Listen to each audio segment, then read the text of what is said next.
recording. Okay. Hi, everybody, and thank you for joining us tonight for the role of immunity. I've been really excited to do this presentation for you guys. If you have questions, you're going to notice at the bottom of your screen, if you hover at the bottom of the screen, the box is going to come up. You can either put your questions in chat or the Q&A box. And we're going to save questions till the end, and then I will just answer all the questions at the end. So I'm going to go ahead and get started. So welcome. This is the first in a series of monthly webinars that I'm planning on doing. I used to do a lot of stuff at Heartland Point, and since they're, we don't know if they're going to open, then I wanted to make sure that you guys are getting the information. So once a month, we should be doing a webinar with the exception of December. So watch your emails for those. All righty. So for those of you who don't know me, and there were a lot of names that I didn't recognize, my name is Dr. Tracy Cook. I am a naturopathic doctor and a licensed acupuncturist. My office is here in Orrville. It's called Allium Naturopathic Health.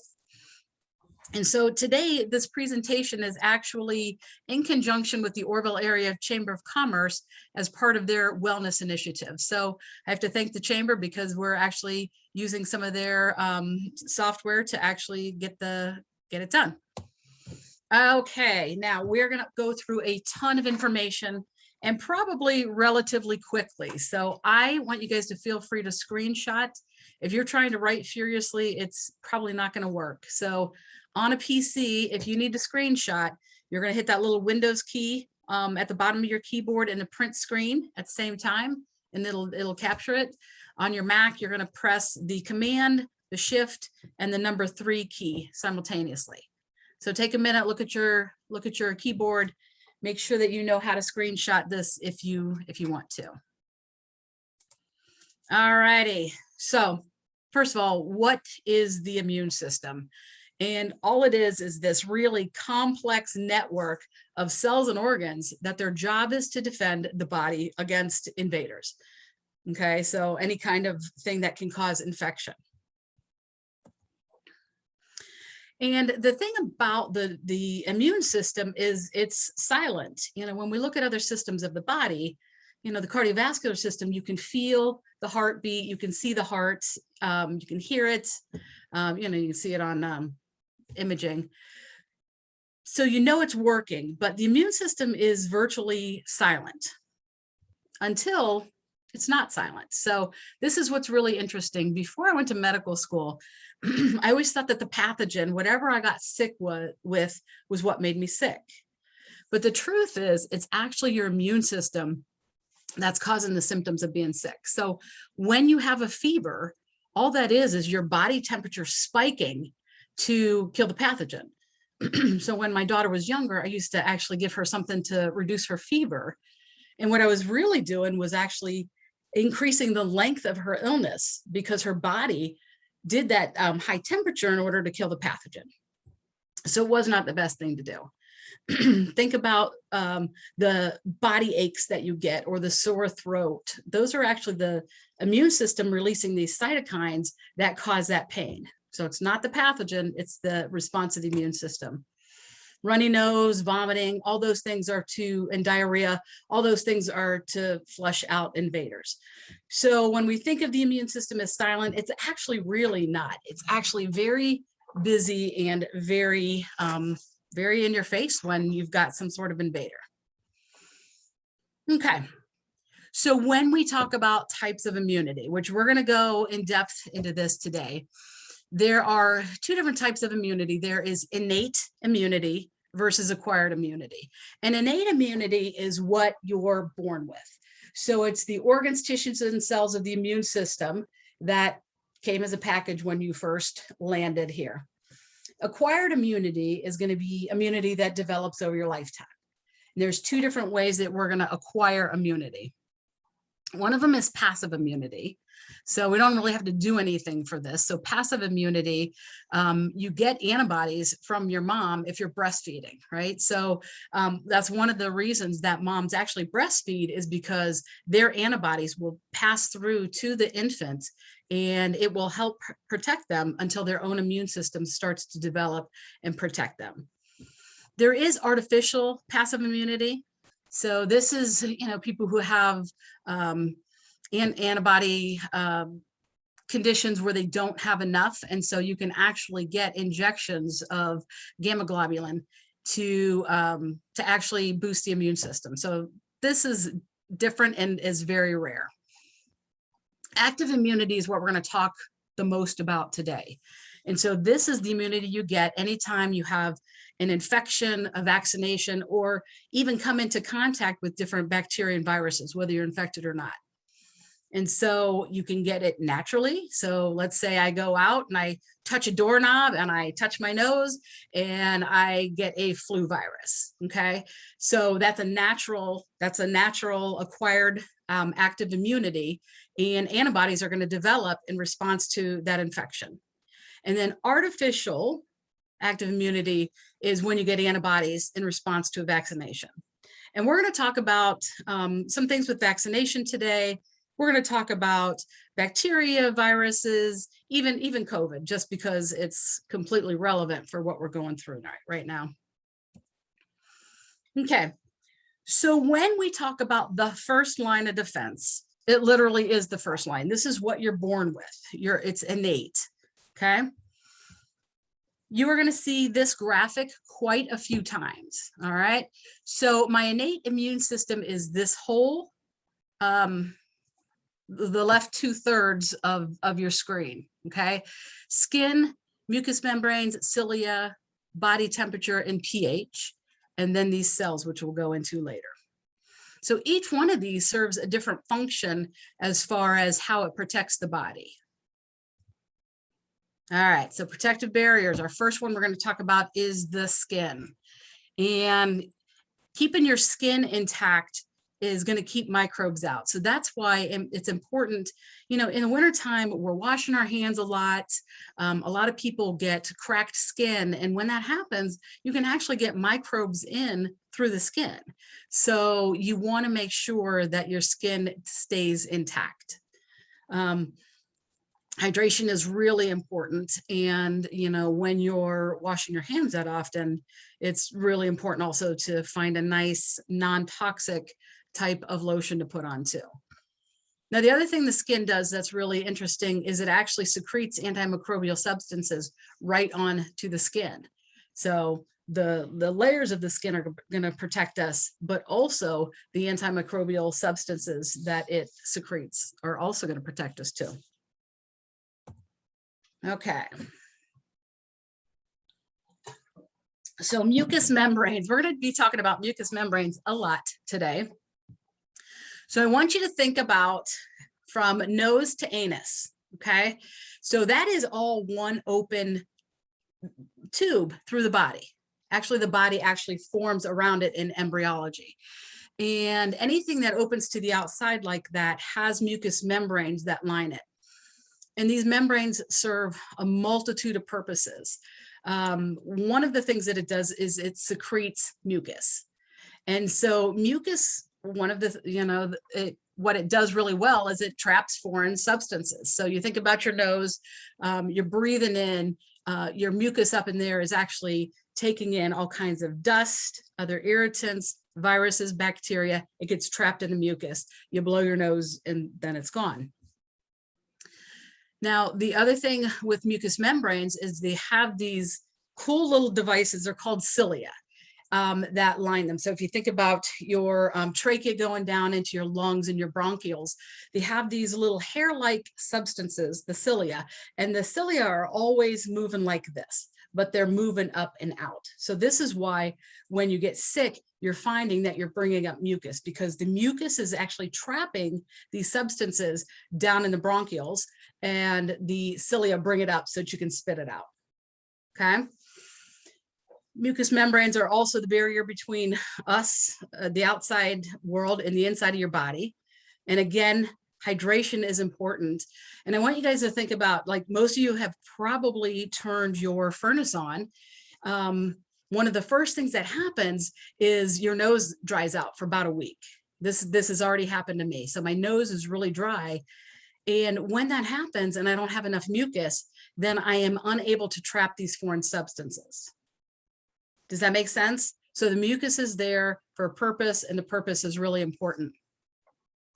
So make sure that in whatever room you're sleeping in, that you have a vaporizer or something to get some water into the air so that you're not drying out your mucous membranes. Because once they're dry, then they crack open, and then you can get invaders directly into the body. Now, with our mucous membranes, remember, so nose to anus, the majority of your immune system is in this portion of the body. So the gut especially. And we're going to talk about a lot about these IgA antibodies.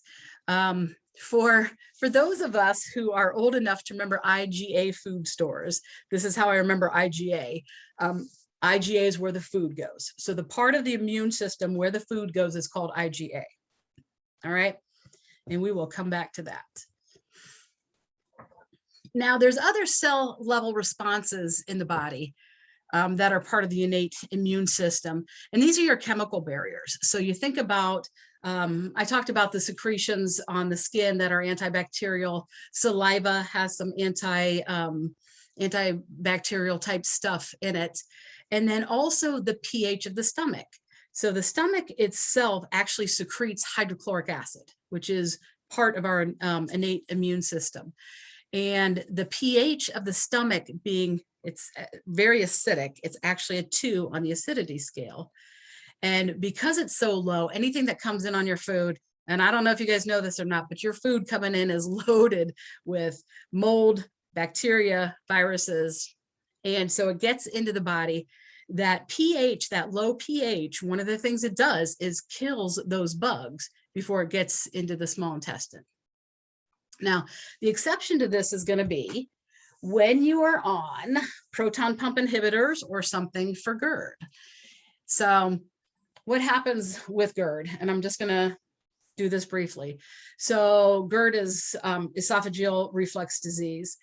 What happens is when you have not enough stomach acid. So we think of GERD as too much, but I want you to think of it a little differently. I have this tube that goes down into my stomach, and at the top of the stomach, there is this round muscle. It's called a sphincter.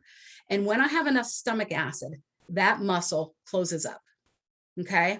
And when I have enough stomach acid, this is closed, and so I'm not getting acid up into my throat.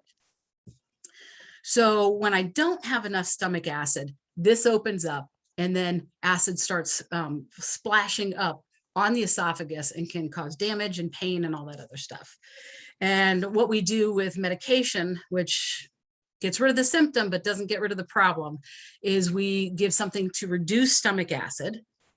So it was low, we reduce it even more. That sphincter is never going to close because there's not enough acid. But you get rid of the symptom because there's not enough acid that it's not splashing up into your esophagus. But what happens is if your pH, if you don't have enough hydrochloric acid, then you're not killing bacteria coming in. You're not able to break iron away from heme. And so it can cause a lot of different problems. So that was just my soapbox about pH. Sorry about that, you guys. But pH is super important in the stomach. All right. So when we talk about early induced responses, I'm sure you guys have all heard about inflammation, and that's where we tend to see the majority of thought about early responses, but there's much more to your induced responses than just inflammation. So we're back to this graphic. Now I'm this part of the innate immune system. And there are some really, really cool cells in this. So neutrophils are your first responder. So anytime you have any kind of invader in the body, neutrophils are the first guys there. And I'm going to show you a video of the neutrophils. They're really, really cool. But I tend to think of them almost like Pac-Man. Like they're going like this, and they are just going along, and their job is to engulf whatever's there that's not supposed to be. So it eats it, destroys it, and then it's gone. Some of these cells we aren't going to talk about. Basophils and eosinophils, these are part of the allergic response. Macrophages are big eaters, so they're also like that neutrophil that's eating everything. These dendritic cells are super cool. So this is all, you were born with this. Remember, this is the innate immune system. And so with the dendritic cells, some sort of invader comes into the body. The dendritic cell is going to do the same thing. It's actually going to eat it. But what it does is it breaks it up into little pieces. And then you can see the cell membrane of this is kind of spiky. These are called antigen presenting cells. And so the dendritic cell eats the invader, and then it sticks pieces of it up into his little things sticking out. And he's going around telling the rest of the immune system, this is what you're looking for. This is what you're looking for. So that's really cool, because these cells over here then are going to see that, the cells in the adaptive immunity, they're going to see it. They're going to get your forces up to full response level. And that's all because the antigen presenting cells are telling them this is what's out there. Natural killer cells are probably some of my favorite cells. They're pretty bad cells. They look for cancer and viruses. That's all they do. So they're going through the body looking for cells that are infected with cancer, infected with viruses. And so currently we're super worried about viruses and always worried about cancer. And I'm going to tell you later, there's a couple of things that can increase this really, really easily. Okay, so I've got a video here that I'm going to show you. And let me enlarge this, and I'll take it back and kind of show you, tell you what you're looking at here. So this is a slide. These are red blood cells. So these ones here are red blood cells. This one is a neutrophil. And remember, my neutrophil is my first responder. He's like my Pac-Man. He's just going around looking for things to eat. This is a bacteria called Staphylococcus. All right. So watch this. And you can see it chasing it. And so this is happening in your body all the time, which is pretty awesome. He's chasing it. He's chasing it. I think he's playing around with them. And right there, you see him engulf it. And once he engulfs it, it gets into his, what I would say, body. Enzymes break it down, and then it's gone. Now, there is a video, if you look this up. We can't see your video. You can't see my video? No. Dang. Huh. Okay. I wonder why. I'm sorry about that, you guys. I'll end up putting a link to it in there. That's a bummer. Okay. So you're still seeing my regular screen then, right? Lori? Yes. Okay. All right, guys, I'll get that to you. I'm sorry. It's actually a really cool video. And if you look at it on YouTube, there's one of them that's actually got the Benny Hill music as the guy is chasing it. All right, that's a bummer. So our second line of defense is going to be our acquired immunity. So this is really amazing, because once we get something, we rarely get it again. And that's because of acquired immunity. That's where the immune system has seen something, it's made antibodies against it, and it also has T-cell immunity against it. So we're going to talk a lot about this. So lymphocytes, you guys will hear the word lymphocytes. And there's two major types of lymphocytes. There's B lymphocytes, which are going to be antibodies. So I remember antibodies and B cells. And then there's T lymphocytes. And they keep a record of everything that your body has ever encountered. So as a kid, and you're playing in the dirt and you encounter something, your immune system has a record of it. So that next time it comes around, the immune system's ready for it. Okay. So last time on this one, so now we're up to adaptive immunity. Okay. T cells versus B cells. And the B cells, like I said, are antibody creators.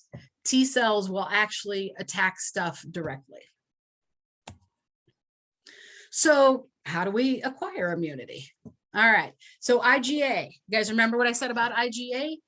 It is where the food goes. So it lines the gut. About 70% of your immune system is in your gut. That's really important to know. So with IgA immunity, it's in your mucous membranes, nose, mouth, throat, bronchioles, lungs, the whole digestive tract. IgA immunity. So these are antibodies in this mucous membrane that are waiting for some sort of invader to come in so that it can mark it for death or kill it. So here it says, so secretory IgA means it's secreted in the mucus, is produced first, followed by systemic antibodies occurring later in the immune response. So you breathe in a virus, your IgA immune system in your nose, bronchioles, whatever, sees it, and it's actually going to start creating antibodies against it. And so even in something that's like asymptomatic or mild infections with COVID, you're secreting these antibodies. All right. And we're going to talk about these antibodies versus vaccine induced antibodies. So IgA, this is where the food goes. So this is going to be one of your first responders in respiratory illnesses. Here's your antigen. I'll talk a little bit about that. Now, when we get vaccinated, the vaccine actually is injected and it's going to go into the bloodstream. And so the part of the immune system that's actually instigated with that is going to be called IgG. So when I get vaccinated, I have IgG antibodies, all right, in my blood. Now here, I'm going along, I'm around somebody, they cough in my face, and I get a viral antigen and it starts to reproduce in my body. It's going up, up, up, up. And my IgA in the mucous membranes starts to respond. They see that there's some sort of invader. It goes up, it gets higher and higher, and it's starting to fight whatever infection there is. Now, during this period of time, you can see this IgM, which is another first responder, and then that IgG. So these are in the blood. So it was in my nose. IgA is responding. It gets past my nose and into the rest of the body. And then IgG and IgM are responders. So I hope that makes sense. If it doesn't, we'll talk about this a little more in the Q&A at the end. So one of the problems that we've been dealing with is breakthrough infections. And, you know, what I hear people saying is, well, the vaccine doesn't work because people who are vaccinated are getting the infection. And I want to kind of clarify why this is happening. So I'm injected with the vaccine. I have IgG immunity, but I've never had it, so my IgA has never seen it. Does that make sense? I'm hoping that makes sense. So I'm around somebody, they have it, I get it in my nose, and it starts to create more and more viruses. And whether I feel sick or not, whether I'm vaccinated or not, it is in my IgA. I have it. And it's not until it gets past that into the body that the vaccine immunity is going to kick in. And so vaccine immunity from the start has been to avoid people dying in the hospital. It's not to avoid people getting the infection. And if you're vaccinated, you can pass the infection along to somebody. If you're unvaccinated, you can pass the infection along to somebody. I want to make sure that you guys understand how that works. So here it is. Vaccine technology spikes IgG antibodies. It also creates T-cell immunity too. Those values are hard to test. They're, trying to figure out how to do that. IgG antibodies are in the blood. They stop the worst outcome most of the time. The infection happens in the respiratory tract. So it's IgA, not IgG. So everybody walking around vaccinated who thinks they can't get it or they can't spread it, that's just not the way it works. Now, if I have the infection, I create IgA. So I get the infection, I'm creating antibodies in my mucous membranes.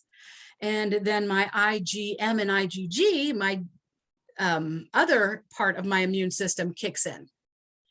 So next time it comes around, I already have antibodies in my nose. So when I get it, those antibodies are right on top of it. And so you're going to have lesser of a case or no case at all. Does anybody have any questions about that before I go on? If you do, put it in the Q&A so I can see it, because I want to make sure that you guys understand that. Nope. Okay. All righty.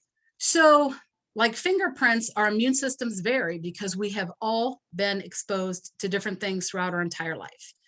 If you're a child that you have played in the dirt your whole life, you probably have a pretty good immune system, because the more the immune system is challenged, the stronger it gets. All righty. Now, there is such thing as an overactive immune system. We're not going to talk a whole lot about this today. I'll get into this in later webinars, but an overactive immune system looks like allergies, hives, asthma, autoimmune disease. All those things are part of the immune system being out of balance and overactive. Can be underactive too. So there are people that have immunodeficiencies, and it can just be that the immune system is not strong. My mom was a lung transplant recipient, and so her immune system was purposely suppressed so that she would not reject her lung. So the thing about an underactive immune system is it can be life-threatening. But a lot of people are walking around with underactive immune systems and actually don't even know it. So if you're somebody that you haven't been sick in 10 years, you have an underactive immune system. You should get sick, at least with a cold, once or twice a year. All right. So the immune system, that's how it works. But what can we do? There's a lot of stuff we can do, and there's a lot of stuff that we can stop doing to actually increase immunity. So I'm not going to talk about all of these different parts of what makes the immune system strong.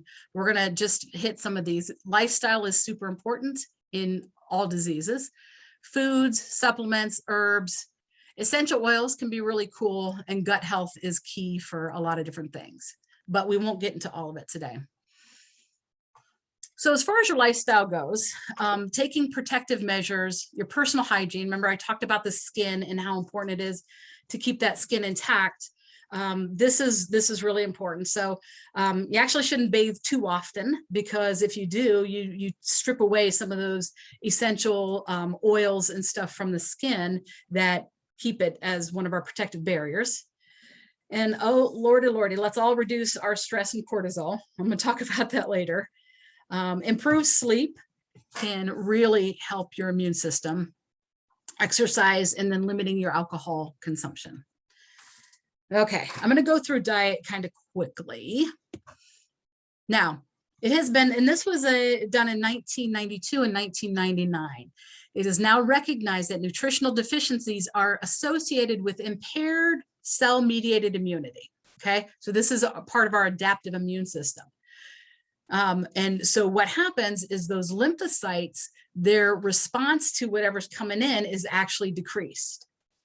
And if you don't have the right nutrients, you have lower secretory IgA antibody response. So in your mucous membranes, if my nutrition is not correct, those antibodies aren't going to attack what they need to attack. So with this, deficiencies of a lot of different nutrients, protein, essential fatty acids, and we test this often. Most of us are deficient in the good essential fatty acids. Vitamin A, vitamin E, B6, folic acid, zinc, iron, copper, and selenium. Now, we have determined that a lot of us are zinc deficient because of how many people lost sense of taste and sense of smell with COVID. That's zinc related. So since 1992, that's when this study was, we've known that nutrition is intricately linked with the way the immune system works. So it is important. So what should you eat? One of my webinars that I do is called Food and Mood. And with Food and Mood, what I'm telling you is you should eat all the colors of the rainbow. most Americans, our plates are white and brown is what we eat. So start looking at your foods, look at your non-starchy vegetables, and start picking stuff with every different color of the rainbow, because they all have all kinds of different nutrients in it that we need. Fruits are good for us. If you're diabetic, you need to watch which fruits you're eating and how much, but otherwise fruits are pretty good for us. Root veggies. I love root veggies. I don't know if you guys eat these or not, but in the wintertime, I take these, chop them up. I'm gonna load them up with avocado oil, some great seasonings, and roast them. And they are amazing. And they are so good for the body. And if you look here, you can see a lot of different colors of the rainbow just in root vegetables. Healthy fats are so important. I can't even stress it enough. Every cell in your body has a coating around it that is made of fat.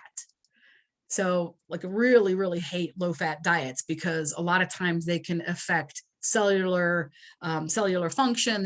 They can affect our hormones. So when you're eating fats, you want to reach for the healthy ones.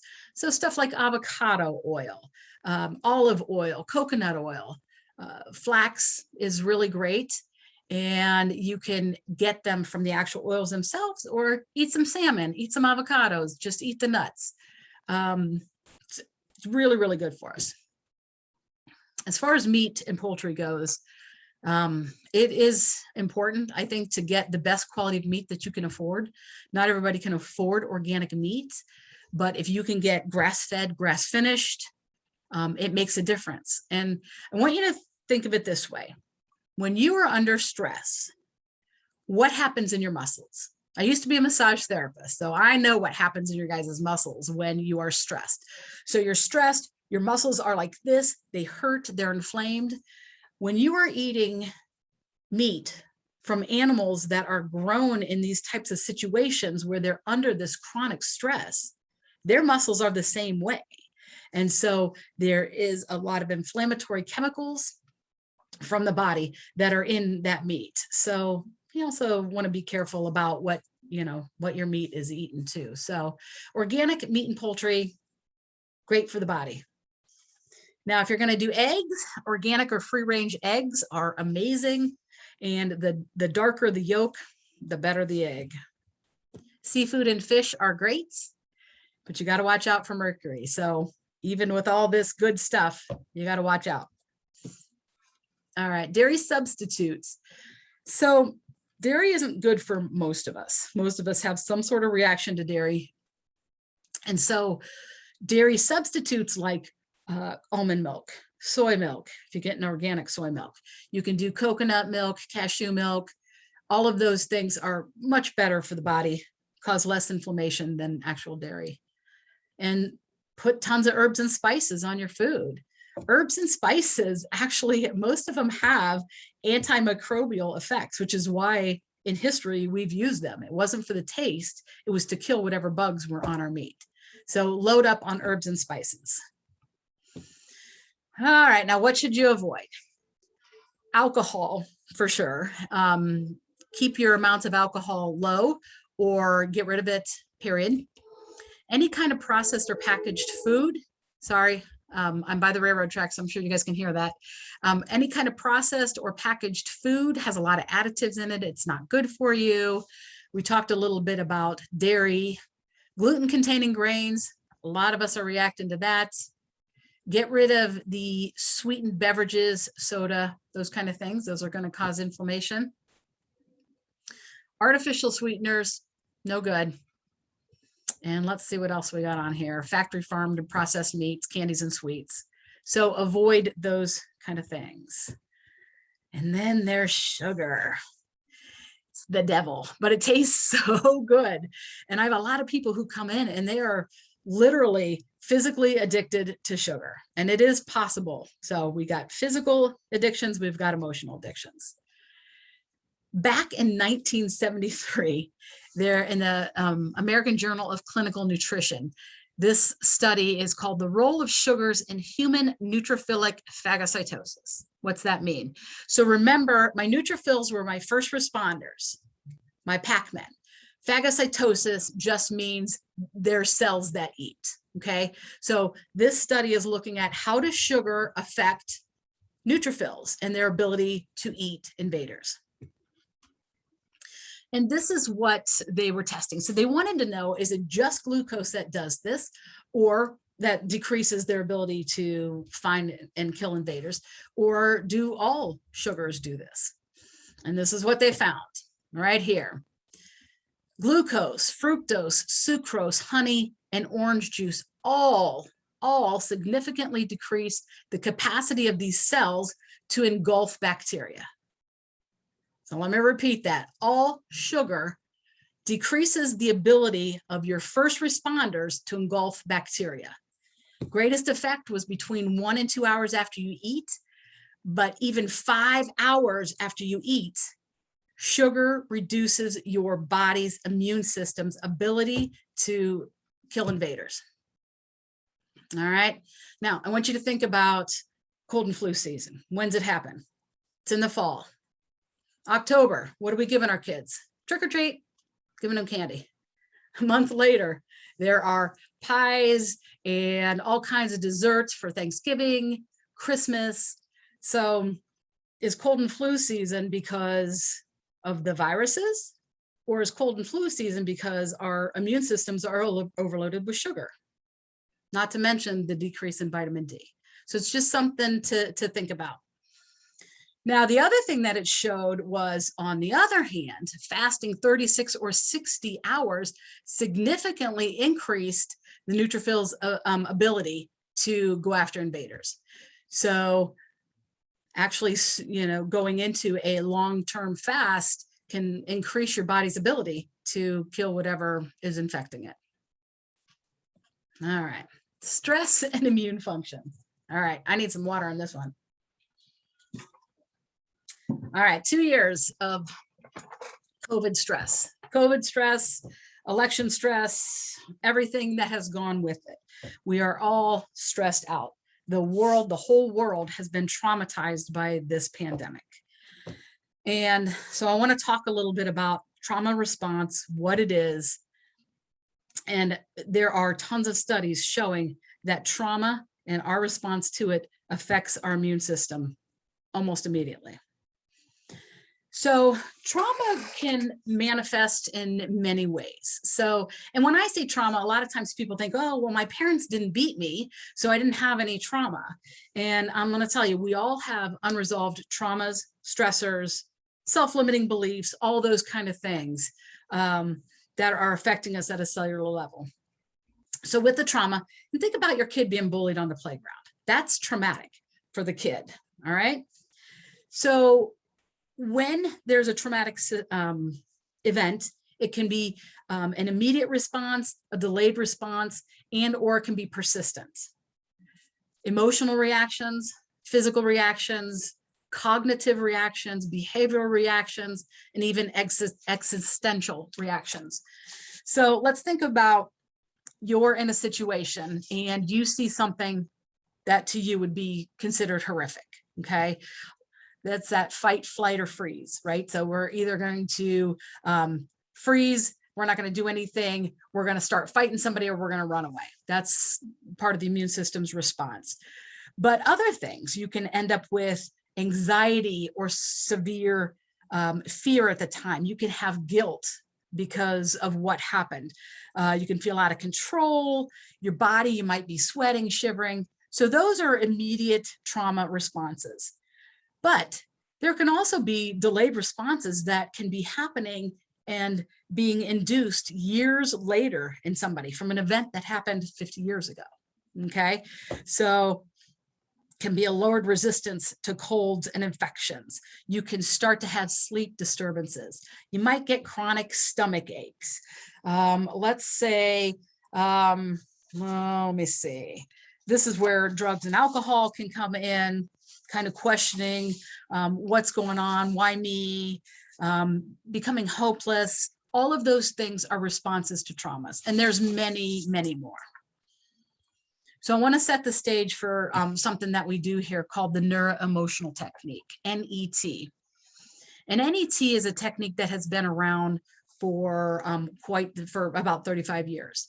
And when it was first created, it was created by a chiropractor, and he noticed that people who had specific types of emotions would be out at specific levels of vertebrae. So it started with that. But in the last 6 years, they've done some testing in the brain to see what happens before a treatment of NET and what happens after. So what I'm showing you here is a study that they did with cancer survivors, people who were traumatized by their cancer, by their diagnosis, by their treatment. Something about their cancer made them feel traumatized. And so what they did was they had them write out whatever their story was. They put them in a functional MRI, which measures blood flow to the brain, and then they read their stories. All right. So think about whatever traumas you have and somebody putting you in an MRI and reading your trauma story to you. And what happened in every one of these patients is they lit up in this area of the brain, which is called the parahippocampus. And the parahippocampus is responsible for emotional response, fear, those kind of things. And so I love counseling, but counseling deals with conscious thought. Our traumas are subconscious. So when these people's, and you can see here, all 28 of them lit up in these two areas. And so what happens is you think about something, your brain lights up, it sends stress hormones through the body, and there's not a dang thing you can do about it. It's subconscious. Counseling will not get rid of it because it's not conscious thought. So what do you do? So that's where the NET technique comes in. So what they did with these people is they did 2 hours of NET, which if you're interested, I'll tell you more about it later. Put them back in, read their stories again, and then this is what happened. Nothing. The brain no longer reacted. So when we think about people who have emotional reactions are just your body's physiologic response to trauma. So it's not that we're over emotional, it's that our nervous system has been triggered by some trauma that we've had in the past. So I want to show you here again. So this was thinking about that trauma or hearing about that trauma before the technique. And then this is what happened afterwards. So it's an amazing technique to get rid of the effects of trauma and stress. And why do we need to do that? Well, because when we are in this aroused state here, we have stress hormones going through the body. It's affecting our immune system. It's creating inflammation. It is actually creating disease.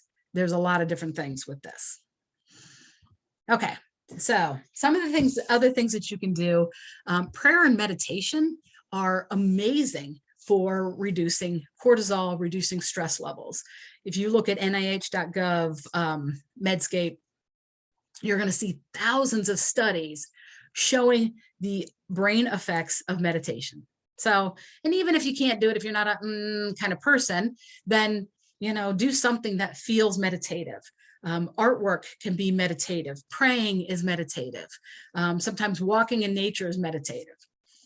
And that's what I want to talk about next. So this picture, actually, a friend and I went to Colorado last year, and this was just amazingly beautiful. And anytime I'm in nature, I feel calm and I actually feel better. And I don't know if you guys remember me talking about those natural killer cells.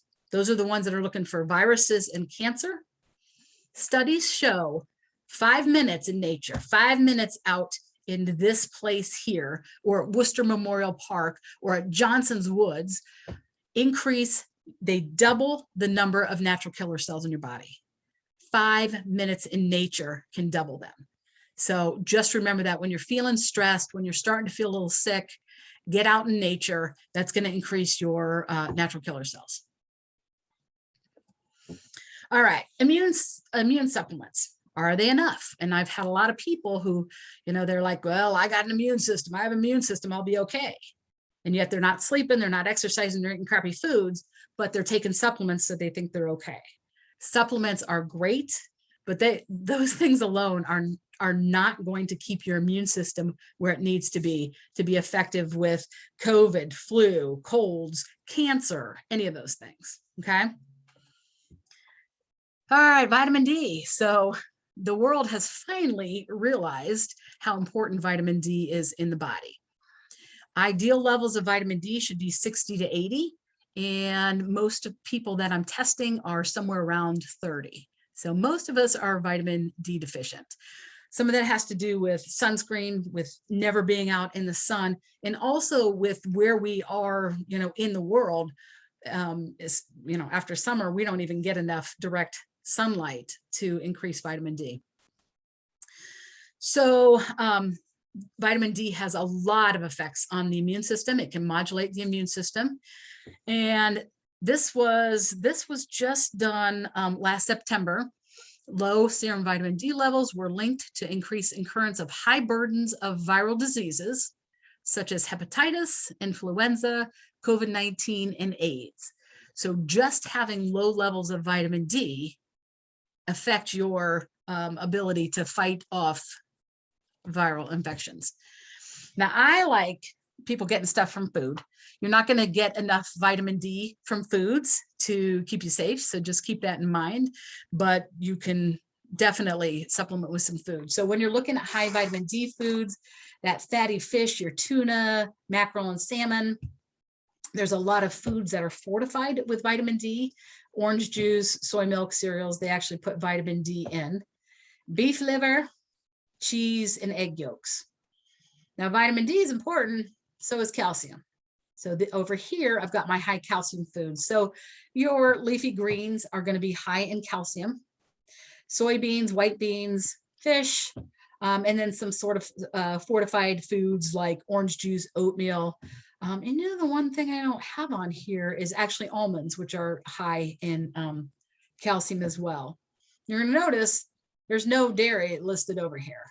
And for multitudes of reasons, but you can get your high calcium from your leafy greens, which is where I think we should be getting it from. All righty. Now, remember I said vitamin D should be somewhere between 60 and 80. People coming in to see me, their vitamin D is 30. And so for every 10 points, you increase your vitamin D. So if you go from 30 to 40, you decrease your chance of dying from any type of disease by 12%. So 30 to 40 is 12%. You go up to 50, you're down 24%. You go up to 60, down 36%. So I cannot stress enough how important vitamin D is. You need to have your numbers checked. You don't want to just supplement because there is a point where vitamin D is too much. If you're going to supplement more than 5,000 IU a day, you definitely need to have your numbers checked. And it's actually not a vitamin, it's a hormone. It's a fat soluble hormone. And when something is fat soluble, so down here, the fat soluble, they're stored in the bodies. So vitamins A, D, E, and K, all stored in the body. Now, one of the problems with high dosing vitamin D, and a lot of times physicians are giving one shot of vitamin D a week, 50,000 IUs. And what happens is when you do that much vitamin D, you're actually depleting A and K. So you need to make sure when you're taking high doses of vitamin D, that you're also taking adequate doses of vitamin A and vitamin K2. They're all important.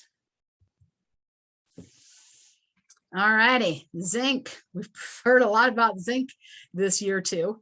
Zinc is really important for immunity. And when people are zinc deficient, they are ending up with loss of taste, loss of smell. Quercetin, I don't know how many of you had heard of quercetin before the last 2 years. Quercetin is the active ingredient in onions, and it actually helps zinc get into the cells. So if you're going to take zinc, it's a good idea to take a little quercetin with it. It'll get it into the cells. Now, like other things, zinc has to be taken. If you take too much, it can knock other things out of balance. So a lot of times people are taking 20 milligrams of zinc, a day, and it's not a big deal. But during COVID, people have been taking higher doses, 50, 70, 100 milligrams a day in order to avoid getting sick. And what happens is when you have too much zinc, it depletes your copper, and that can cause issues as well.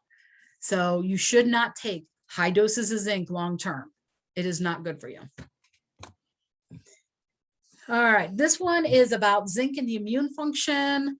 It's clear zinc affects multiple aspects of the immune system, from the barrier of the skin to gene regulation with your B's and T cells. It's crucial for normal development and function of cells, mediating non-specific immunity such as neutrophils, so your first responders, and natural killer cells, the ones looking for viruses and cancer. So zinc is important, but it's got to be in balance. So let's look at foods, and you can sometimes get enough zinc and copper from your foods. Don't always have to supplement these. So zinc foods, seafood, beef, chicken, pork, different types of soy, so tofu, natto, soybeans, hemp seeds, pumpkin seeds, pine nuts and cashews, lentils, chickpeas. So you're going to see a lot of beans and stuff in here.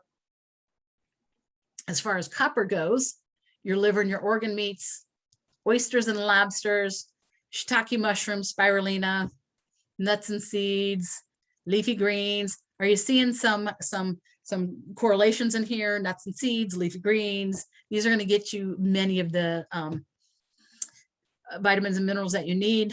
And then there's this one, dark chocolate. So I'm not talking milk chocolate, I'm talking dark chocolate. So a good dark chocolate can get you adequate levels of copper. Okay, vitamin C. When I was young, my dad used to try to get me to take vitamin C, but they were chewables and I hated them. So I'm much better at taking a pill than I was at those chewables. All of these foods listed in this picture are high in vitamin C. So we always think about citrus, but there's a lot of other ways to get our vitamin C in. Now, whereas vitamin D was fat soluble, vitamin C is water soluble. So what that means is your body's not going to hold on to it. You're going to have to take vitamin C frequently throughout the day in order to keep adequate amounts of it in the body. So if you're taking 1,000 milligrams of vitamin C in the morning and none throughout the day, you know, you're protected for about 4 hours, and the rest of the day, there's just no vitamin C. So it's better to take maybe a 500 milligram 3 times a day than to take, you know, it all at once. When you're sick, those dosages can go up, and you can go up until you get diarrhea, so up to bowel tolerance. And in a lot of places, they're doing IV vitamin C. It's great for a lot of different things. And so you're just getting high dose vitamin C right into the venous system, and it is super helpful. And when you're looking at forms, the liposomal form is well absorbed, but there's a lot of powders and other things too that you can do. But the thing about vitamin C is multiple times throughout the day. Don't just take it once. So what's it do? It boosts your immunity. It is an antioxidant. It increases something called glutathione, which we're going to talk about. Vitamin C is actually an antihistamine, so it's great for allergies. You need vitamin C in order to make collagen, for wound healing, for bone remodeling, and vitamin C also helps you absorb iron. So a good iron supplement will have vitamin C in with it. Cooking, though, damages vitamin C, so that's something to consider. When you are boiling or steaming foods, 25% of your vitamin C can be lost just in the process of doing that. Freezing and unthawing your fruits and veggies can also do that. If you're cooking a vegetable for 10 to 20 minutes, you're losing 50% of your vitamin C, and something that's canned and reheated about 1/3 of the vitamin C. So raw is best. So I'm going to go back up so that you can see the foods again. So those are your high vitamin C foods. And so just remember, raw is best with those. All right, glutathione. So I talked about it just a second ago because vitamin C can help increase glutathione. This is your #1 antioxidant in the body. Super, super important. And it's depleted in a lot of us. Early studies in COVID showed low levels of vitamin D and low levels of glutathione having worse outcomes for people who get sick with COVID. So you want to make sure your glutathione is nice and high as well. One of the precursors is called N-acetylcysteine, or NAC. And so some people can take NAC and make glutathione okay. Some people don't have the ability to make it okay, so they actually have to take it. So NAC itself is a mucolytic. So when you get sick and you get all that mucus, Instead of taking guaifenesin, the prescription one, you can actually take N-acetylcysteine and it'll break up that mucus for you. And it'll give you your basis so that you can make glutathione so that you can have that antioxidant in the body. So it regulates your innate immunity. So that's the immunity we're born with, and is anti-inflammatory, specifically in the lungs too. So with COVID, we want to be doing glutathione. And low glutathione levels correlate with worse outcomes from COVID. Now, what can deplete glutathione? This is a graphic I found. I really liked it. Being 65 years of age or older. Just because of that, you can have less glutathione.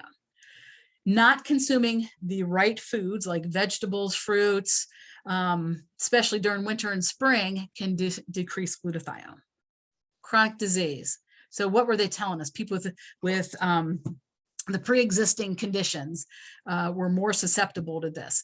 Cardiovascular disease, respiratory diseases, cancer, liver diseases, type 2 diabetes, and obesity. So now this all starts to make sense why some of these pre-existing conditions made people more susceptible to worse outcomes. Being male makes you have less reduced levels of glutathione, and cigarette smoking can deplete glutathione, especially in the airways, and damage to the lungs. All right. And then there's medicinal mushrooms, which I really, really like. These 5 mushrooms are in a combination that I like called the 5 defenders. And each one of these, chaga, reishi, turkey tail, maitake, and shiitake, individually on their own have all great immune boosting functions to them. But you put them together and it's amazing what these can do. They're all also going to promote longevity too. All right. I know that was a lot of information really quickly. I wasn't sure how long it was going to take. So I want to know who has questions. And Lori, can you see the questions?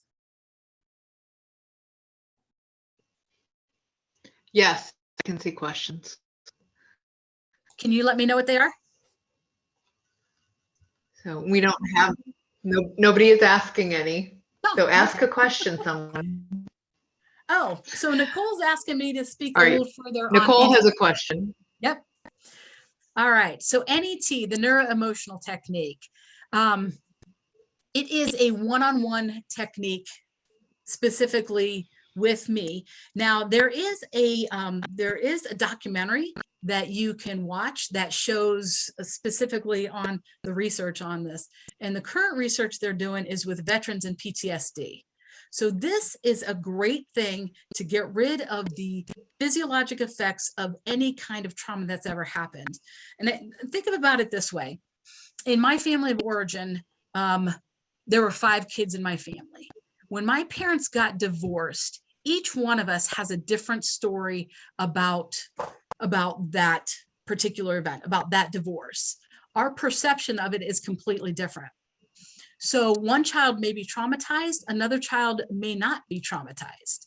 So the trauma with NET is individual. And what's amazing is it doesn't even have to be something that happened. It's our perception of what happened. So with NET, it's a 30-minute session. Within 2 minutes, we can clear the physiologic effects of a trauma that you've had for 50 years. And it's gone. It doesn't come back. And then the great thing is you can go into counseling and then talk about it instead of the damaged 4-year-old, talk about it for what it really is. I don't know if that makes sense or not. Nicole, ask me another question about that because I'm not sure if I answered it. So Tracy, there's 2 other related questions. Okay. So one is, have you found EMDR to be as effective as NET? So I've never done EMDR myself. I've never had it done and I've never seen it done. So I can't really compare, but what I know about NET is it's instantaneous. So I don't know if it's more effective, but it's super effective. So, and another question on that is, do you have to do it in person? It does have to be done in person. At least the first time has to be done in person. And then actually I teach people how to do it themselves at home too. So when something comes up, you can deal with it as it comes up. But what I love about it is you don't have to tell any of your deep, dark secrets. You know, when I was in counseling, I had to tell them everything. And the truth is, like, I was in counseling and something would come up and I'm like, I've dealt with this. In counseling, I've dealt with this. I've dealt with this. Well, and I had consciously, but subconsciously, my body was still reacting to those traumas. So until I cleared it with NET, it wasn't really gone. Someone needs to know, what is EMDR? So let me think, it's the acronym. It has to, it's eye movement, EMDR, desensitization. So it is a treatment for PTSD that they do stuff with eye movement to reset the brain. And I don't know anyone who does And it, then, so I wish I did. Yeah.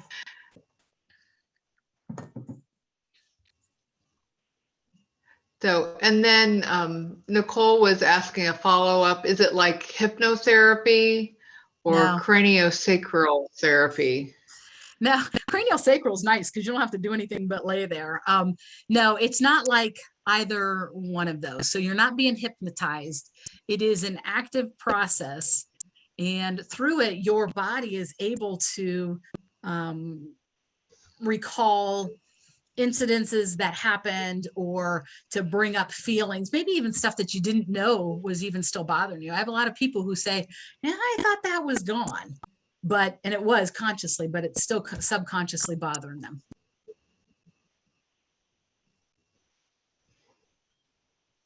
Anything else? And then we had one more question regarding, does natural immunity last longer than vax immunity for COVID? You know what? No, nobody knows yet, because we've only been vaccinating for a year. There are people who got sick at the beginning that still have active antibodies. So what it's going to depend on is the shape of your immune system, because some people get sick and don't have immunity, and that's because their immune system is not strong. So everybody's immune system is different. The stronger you keep yours, the better your reaction is going to be, the longer you're going to have antibodies.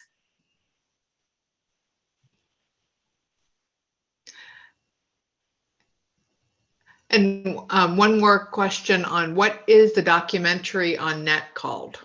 Oh, so the website is, it's www.onefoundation.org. So ONEFOUNDATION.org. If you go to that website and you scroll down, the documentary is called Stressed. And with the trauma we've all been through, man, it's the best way to get past it. You know, we look at people and they're going crazy on airplanes and we're like, what's wrong with people? It's a trauma response. People are traumatized, and that's how it's coming out. So, and one more question, if you have low natural immunity, can you boost it? Well, it depends on why you have low natural immunity. So if it's something genetic, maybe not. If it's because of nutritional deficiencies or something else, then yes, you usually can. But you got to figure out why it's low.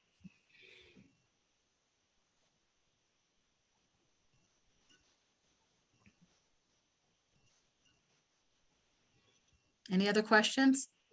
Those are all that I see. Okay. All right, you guys. Let's see. So you can follow us on Facebook. We definitely have a Facebook page. We post a lot in there. Instagram. I'm trying to learn Instagram. I really am. I haven't quite got it down yet, but I'm working on it. And at our website, we have more information about everything we do. Our office is here in Orville. We're open Monday through Thursday. And hopefully, if you guys have some questions, you can let me know. You can sign up for a free 15-minute consult if you're interested in more information on what we do, and you can do that through our website. And thank you guys for taking time out of your Thursday night to listen to what I have to say. Watch your emails for our next webinar is going to be in January, and I'm going to do one every month. So.